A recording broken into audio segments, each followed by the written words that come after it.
down and out broken people on the streets, living in boxes and tents, addicted to drugs. And we've also got this the billionaires and the multi-millionaires. And they're both existing on the two extremes. Right.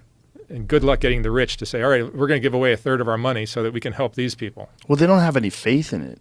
Nobody's got it. They also think that, I mean, when I talk to people about this that are very wealthy, they have a problem with charities that most of the money actually winds up going to administrative costs. Yeah. And very little of it actually goes to the people. And then you find out that people that are working on the homeless situation. I have a friend, Colion Noir, who was a lawyer, and he was in San Francisco, and his perspective was, oh, they're not spending enough money to fix this homeless problem. And then he talked to someone who is actually deeply embedded in that situation. He said, no.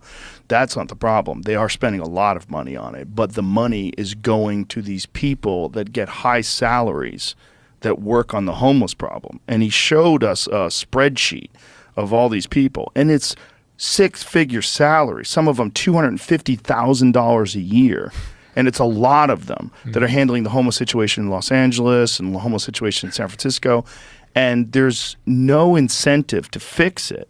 The budget goes up every year. The homeless problem goes up every year. There's no accountability. There's no, hey, we've spent all this money and the problem is bigger and you guys keep getting raises. Like, what the fuck is going on here? It becomes an industry.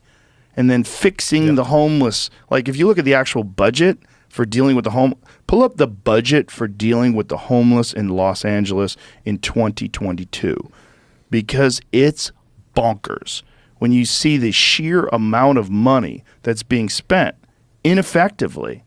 And all anybody seems to care about is we're working hard to mitigate the homeless situation, and we're, we have upped our budget, and like, oh, they've upped the budget. This is great. And you think, that must be effective. Yeah. We're going to fix this.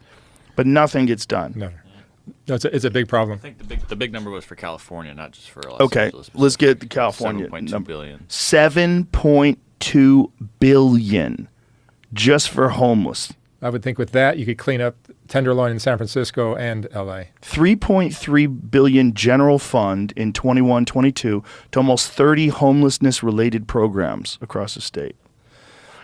That is so much money. And yet the problem gets bigger and bigger every year. Yeah.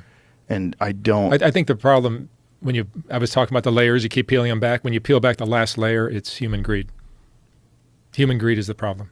But also, what can be done? Like when you think about like what are the strategies that these people are employing? Shelters, food stamps, this and that, counseling. These are like Band-Aids on gunshot wounds. Yeah, it's a Band-Aid on cancer. Yes. Yeah, that's a good That's all it is. description. No, but I think if we like here, just look at what's taught in schools. They're teaching trigonometry and algebra and all these things when everyone's got a cell phone in their pocket. You don't need to be learning trigonometry anymore. If you're going to become an engineer, then study trigonometry in college, but you don't need to be teaching it in high school. They should be teaching human interaction, how to raise children, like all these skills that we're using on a daily basis. They should talk about empathy too, and how important it is, and kindness, and how it's not just good for the person you're kind to; it's actually good for you. Yeah, no, I mean that's the thing. I mean that's why I feel okay with giving away so much money, because I know that it benefits me. Yeah, like that's what people don't understand about hate, whether it's hate on social media or hate in general or racism or just all the above. All the above. Yeah, any form of negativity and hate and judgment. What people don't realize about that, if I'm hating you, it hurts me. Yes. It doesn't hurt you. Right. You don't give a fuck if I hate you or not. You're it hurts my feelings if you say it to me. Yeah, but mostly you're carrying it around. It's like it's hurting me. What is that expression? My blood pressure is up. My peace of mind is gone. Mm-hmm. I'm sitting around distracted about how pissed off I am at you. Yeah. It's like, what a horrible way to go through life. Yeah, there's an old expression about hate that it's a poison that kills the vessel that's holding it. Yeah. That's exactly right. It does. We're not told that. We're told, revenge is being told. We were talking about Marcus Aurelius the other day, that Marcus Aurelius, who was the emperor of Rome 2,000 years ago, was talking about empathy and talking about how important it is to forgive people. Like, there's this brilliant Stoic philosopher thousands of years ago when people hacking each other to death with swords and arrows and shit, and this guy was trying to see through it as a leader. Yeah. And it's the rarest of rare of people that lead like that really genuinely have this perspective like humanity can do better and we should strive to do better. And he was striving to do better in his own personal life. And that was what Meditations was all about, his book.